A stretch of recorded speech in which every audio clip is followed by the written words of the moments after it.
lemonade and vodka. You mean just vodka? It's pretty much just vodka. Here's one for Jason. And one for Alain. Alain. That's French for Alan. All right, so if I'm sitting like this, and you're sitting like that. Yeah. Yeah. Looks good. I think my dorky shirt. Your dorky short? This is going to be useless. But this is the way it should have been anyway. I mean, the whole point, the whole name of the series and everything. I mean, now we're drunk on music. now we're drunk on music technology. Oh my gosh. Technology from hell. It's been what, two and a half hours, right? Trying to get us with a sexy voice, trying to get you with a sexy voice. Oh well, okay. I'll take that. Thanks to this bad boy right here. Oh, it's beautiful. What did we finally determine? It's the OBS software. Has to be Oberheim? Yeah. Yeah. OBX. The OBX. OBX, yeah. OB8. Oh man. Losers. The video software has to be delaying your microphone for some reason by about 20 milliseconds, and we were getting this crazy slapback. Yeah. All right, do we have a collection? Here's one of the microphones we tried. What else have we got? What have you got over there? We have a Telefunken. Yeah, that's a really nice little mini tube mic. This is a Bear Dynamic M201. Oh, and the hammer. How many times have we used this to get stuff open? Or just the 57? Yeah, it's kind of hard to beat a 57. It is. But the funny thing was, all these microphones ended up with the same amount of delay. There was no difference between a non-tube or a tube, a condenser or a dynamic. Actually, I think these are both dynamics. A condenser or a dynamic. It was just... So what was the problem? The video software. Yeah. The video software is delaying one of the microphones for some reason. And I guess the biggest problem is I've got a clip-on. Yeah. So it's close to my chest and supernatural boost with the low end. So you've got that nice... But now I have the low end. The nice proximity effect. Exactly. Yeah, I love this microphone. Oh. I think ultimately Hey, what I want to do is get us both clips, both lavs. Yeah. And that way we'll be able to have the same signal between you and I, and you won't have a... Cheers, by the way. A giant thing. Cheers. Right here. Yeah. Latency is going to be another chapter in Drunk on Music, and microphone testing. Oh my gosh, I can't wait for that. How many microphone tests have we done in the past? 2,000-3,000? Every time either you get a microphone or I get a microphone, it's like, oh, come on, let's do some tests. And we've tried stuff from like cheapies to way up there, and you can, I guess you get what you pay for in the long run. There's little things that you can tell. We should do We should do blind tests. That would be fun. We're going to. And yeah, I'll bring my trombone, and there's no I haven't played trombone in like 6 months. So like but who played the best conch shell? That was actually on a previous episode. I don't know if you caught that. I did a Steal My Sound episode on Little Altar Boy. Oh yeah. And the first thing I played was the Little Altar Boy affected version of the conch shell. Oh my gosh. Through the Bricasti. That's awesome. And then I bypassed everything and I just played the conch shell, and it was like it was... Yeah, my lips were swollen the next day, but it was worth it. You said that they were like red. Yeah, we just had a ring around it. But it was worth it. A little bliss sticks and I'm good. What I can't believe is I tried to play it before you came over, and it was just like... And you literally went... Boo, boo, yeah, boo, boo, boo, boo, boo, boo. But when you were in college and taking your brass basics or something... Trumpet method. You were like... You couldn't buzz your lips. I literally walked out of the class. How were your woodwind chops? Could you... I never got that far. No, I have played saxophone and clarinet to varying degrees. Very easy compared to brass. But I don't... It's like... if you're taking education courses, you shouldn't start on trumpet. Trumpet, seriously, at least give me a bigger mouthpiece. Like, you know, give me like trombone or tuba. Yeah, tuba, yeah. I remember we just had the mouthpiece, and it was like 30 minutes into a 50-minute class, and I was just like, I got to go to the bathroom, and I didn't come back. You're kidding me. No. I didn't come back, and I changed my major the next day. I did not know that. Yeah. Good call, by the way. It's paid off. Well, I stuck with education. And here I am playing conch shell for you. Oh, my God. They didn't have a methods course for conch shell, did they, Mr. Atkinson? No, they did not. But I can buzz the hell out of my lips.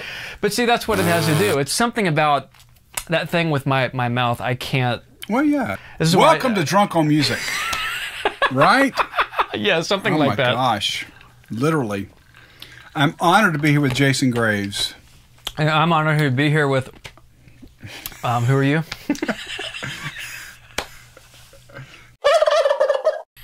What the hell? No, okay, we'll edit that out. Alan, don't ever say we'll edit that out, because that's just fodder for me to leave it in. I mean, you're in dangerous territory when you say something like that.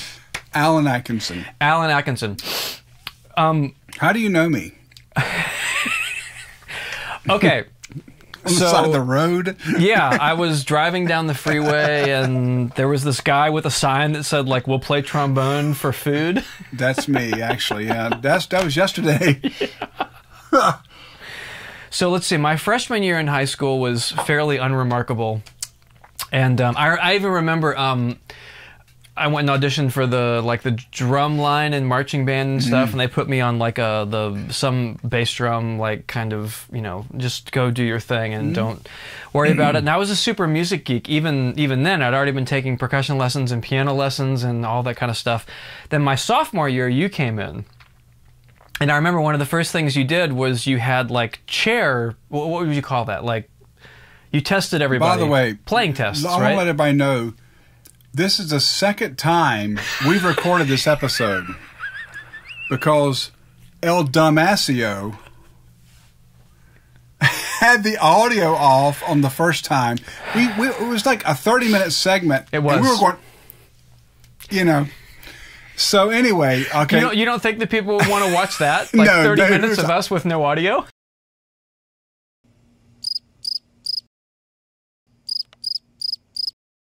The problem was we were doing that drum session, right? Because I was recording the drums and I had the mics set up one way, and then we went to do this and the mics were not set up the correct way. And you learn everything every time, right? You learn... Yeah, I know. Every time I come here, I learn something. Yeah. He learned something.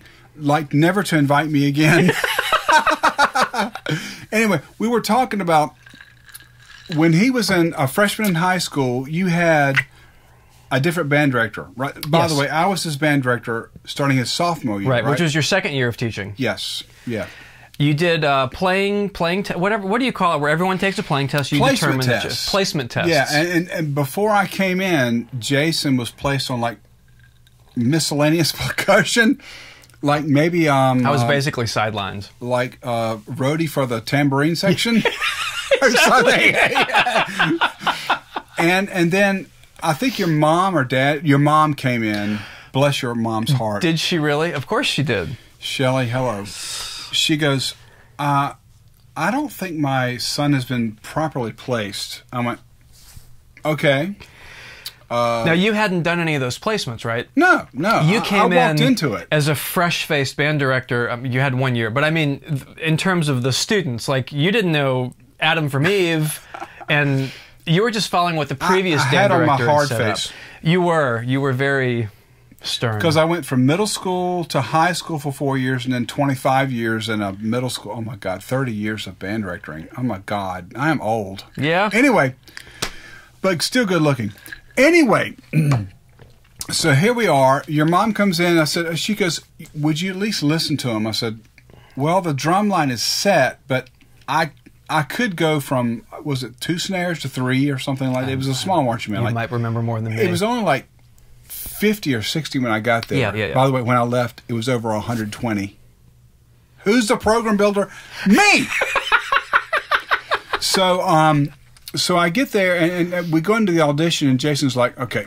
And I think you played something prepared for me. I was like, that's pretty impressive, you know? Remember. Like triple Flaminicues, you know? And I put something in front of him. He looked up, and I can see him. I said, I'm going to give you a minute to look it over. He goes, I was like, you're hired. I don't care what it takes. You're on the snare. This guy was a monster from way back. I don't remember that, but what a great story. I remember I gave everybody 1 minute to look it over. You were like, this is a waste of my time. Who is this loser? Okay, anyway. So, yeah, that was, yeah.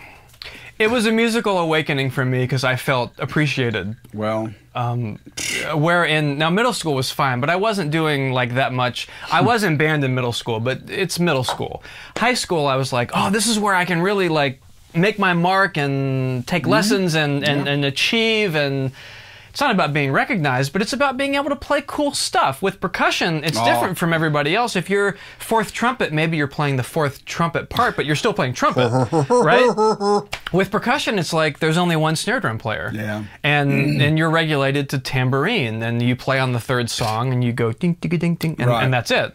So it was nice having some, you know, a bump in the instrument list. Well, you got it.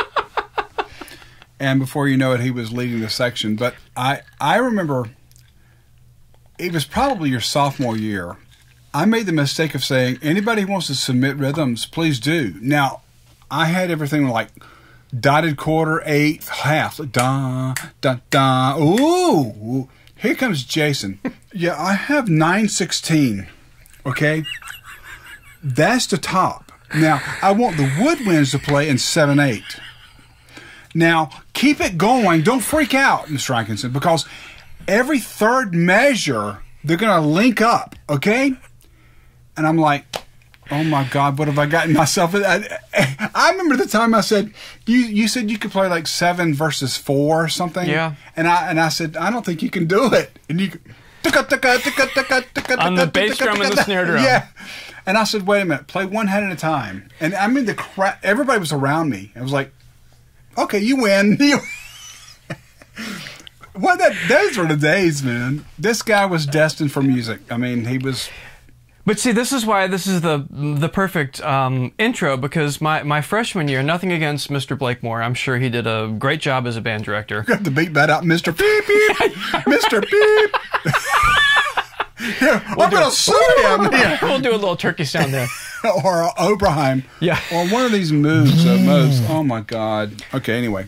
When the biggest, what I loved about having you as a band director, first of all, you made everything fun. And I loved the beginning of class when you talked about, like, if it was a Monday, you talked about the weekend, like what you did with the band or whatever. If it was during the week, maybe you had a gig that night, or it was all about like enjoying the music, not just like studying and practice and having playing tests and things like that. But I remember, for me, literally the clouds parting and the choir singing and then the sun coming out moment for me. I'm pretty sure it was my junior year. You brought in your new keyboard, your Roland U20. Roland U20. I sold those. I shouldn't have sold them. You should have held on to them. You had 2. I had to. Because you always have a backup. Yeah, always. But you brought in your U20, and you were all excited. It was a Monday morning. And you had it, when I walked into the band room, it was already sitting on the stand, like all plugged in. You had an amp hooked up and everything. Absolutely. I was like, he's got like a keyboard up there. What's going on? What is that? And you played a little piano. I think you did, you know, like Billy Joel or something on piano, like super quick. And then you hit a button. And you went slap bass. Oh, yeah. Minor 7. The minor 7. Minor 7, yep. yeah. And then it was an electric piano first time. Then a slap bass. Then you pulled up a drum set and went boom, boom, got, boom, got. Right. Then you pulled up a string sound. Bum, bum, bum, bum, bum, bum, bum, yeah, bum. Well, Mozart, yeah. It was like a tunnel vision, like just everything zoomed in. I corrupted him. And focused. And it was like, I don't know exactly what he's doing, but that's what I want to do. That is so cool. Yeah. And from then on, I was completely corrupted. You know, and in a way, I wanted to go into that field too, but I I was too chicken. And I applaud you for taking that step. It was a different time, though. And even the degree that I got when I walked out of my trumpet methods course and switched to composition, even then I thought I was going to be a professor and teach. I wanted to teach because you were such a cool teacher. It's like, I want to do what he's doing. Like, I want to inspire kids. I want to at a college level educate people. No, back then it was I wanted to do exactly what you were doing. Okay. That's why I was an education major. I didn't know that. I wanted to be a high school band director. I didn't know that. I thought it was college. Okay. High school band director, I loved the idea of like building people up and educating them and inspiring them to be the best they could be. And the trumpets methods course, I just walked out. I didn't realize you walked out. I did. That's crazy. Well, no, I mean, I went to the bathroom, but I didn't come back. You got to go. You got to go. I had to go. It was that Mexican. It was. I had to go. But it was one of those things. I switched to compositions, and I thought, compositions. I like to do the compositions. So I switched to music composition, and I thought instead of being a high school band director, I would just like kind of take it to the next level. I would be a college professor, and teach music composition. You got to have them. And that changed after about a year, because I started listening to John Williams. He's pretty much to blame for my entire career trajectory. But I don't blame you. Do you remember the piece that I wrote for the percussion ensemble in high school? I do. Blue something. I don't remember what it was called. It was cool. Nerd! The bass player. I remember you saying flat 7. I didn't realize you could do a flat 7 in a major you were so key. Used to Aeolian. That's because no, it was either Aeolian or it was what's the C is Ionian. Ionian. Yeah. It was either Aeolian or Ionian, right? It was either just completely major or completely minor. And you came over. I got my Roland D5 keyboard. One of the many times you came over for dinner. Yeah. Thank the Lord for my parents inviting you over for dinner. Cool parents. And basically, you and my parents are the reason I am what I am today. Awesome. Take that as you want. But you came over for dinner my senior year, and I'd already gotten some graduation money, and I spent like $500 on this Roland keyboard. And one of the first things you did was you found a slap bass. I was like, it's just like my junior year. and you did. You went boom, bam, boom, and I was like, wait. He's in. That's pretty good, by the way. A major. That's nice. He's in a major key, but he's playing a flat 7, and I think I was literally like, Mr. Atkinson, I didn't think that. Sorry, there's a keyboard down here. You're playing a flat 7, but you're in a major key, and you're like, yeah, it's like funky, baby. Mixolydian. I think you actually said Mixolydian. My mind probably went. Yeah, Mixolydian. It's like I don't even know. That's major with flat 7. Major with flat 7. But that was like the big. Yeah. The keyboard. You were ruined after that. And then you surpassed. And I was started on an MC 300 and 500 Roland sequencer box. Okay, it was like a calculator. Because computers couldn't do. The computers weren't around. They couldn't do what they do now. And I think you saw me use that MC 500. I came over to your condo. Four tracks of MIDI and a rhythm track. And he was like, oh my God, forget audio. Maybe it's just MIDI. E.T. was the first time I really noticed film music. Oh. The first, 10 minutes of the film, the last 10 minutes of the film, no dialogue, and the score is just, it still is amazing what he did. But Jurassic Park. It's amazing. I agree. Jurassic Park, I think, when did that come out? Like 93, maybe? That really turned my ear. Oh, Jurassic? You talking about Jurassic Park? Yeah, Jurassic Park. Oh my God. It's still my favorite film. I mean, I know that's acting, music, the cinematography, everything. It's a wonderful thing. And the score was... Well, yeah. From the beginning...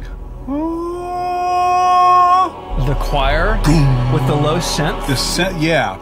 And that's just it. Synthesis, the jazz stuff going on, and a lot of people, how is that cool? It's jazz. We'll talk about that A whole different episode. That's like 45 minutes. It's advanced harmony. People think that, okay, I don't want to get ahead of myself, but okay, I'm not. That's okay. Case in point. I'm not. Go. So today's pop music is so steeped in like dum dum dum dum dum, diatonic dum, like 1, 4, 5 chords, where we like to hear a flat 2, major 7 or major 9, sharp 11 with a third in the bass. Okay, he just took it. You went there. I wasn't going to go there yet. A third in the bass? Are you kidding me right now? Yep. Yeah. But now, if you have the third in the bass, that means you need to have the root somewhere else justified and definitely strong, Maybe so that you can tell. Against the major 7. Oh, yeah. Right. Oh, God. Williams is a jazzer. That's how he started in the 50s. There's albums as Johnny Williams with him playing piano. Like... I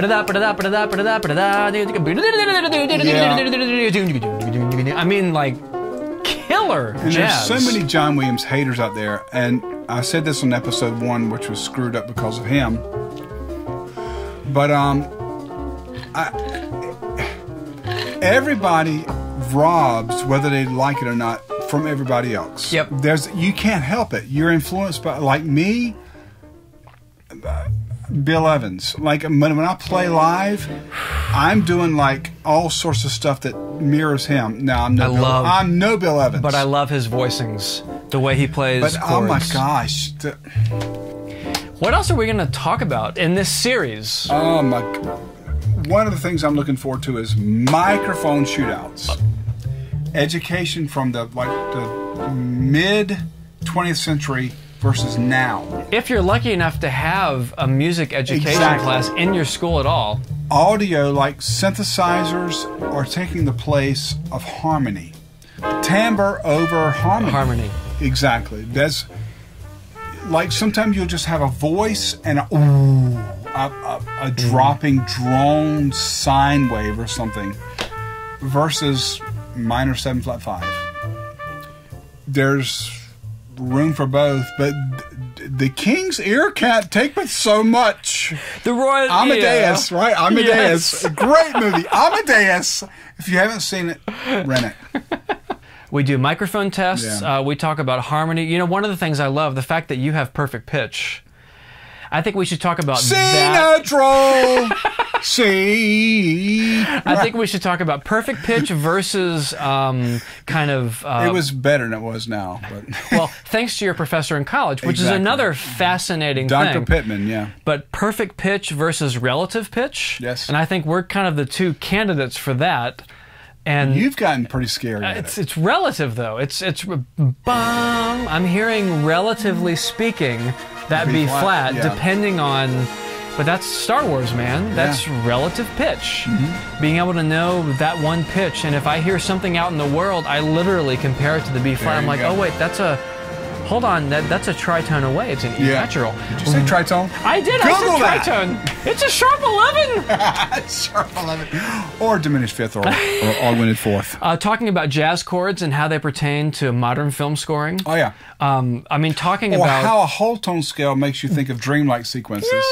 Right? Or a sharp 9 is like a Jimi Hendrix or a jazzy type thing, you know? Or if you have a sharp 11, it's actually Lydian, which makes you think more of something like romantic, like E.T. or... Especially because 5, sharp 11. Oh my, if it's up there. But if it's a flat 5, if it's low, you know? Oh, that's all that kind of stuff. It's coming! Music, it's coming! Old music like Holst and how we define like harmony based on his stuff. We can even talk about Penderecki and his influence from the 60s on like modern horror music. There's so many things. Now what if we start talking technical about like how compressors work? Oh my gosh. Compressors. Vintage synthesizers. EQ? Oh jeez. Just EQ. I know. See, he's getting giddy about just EQ. I just said EQ. 2 things. Oh, look at all the stuff around us. I mean, guitar pedals used in your game stuff. Oh, yeah. Or guitars. The synthesizers. Oh my God. Folks, stay tuned. It gets crazy. I'll say cheers to that. Oh my gosh. My water Cheers, done Mr. Graves. It's an honor. Woo!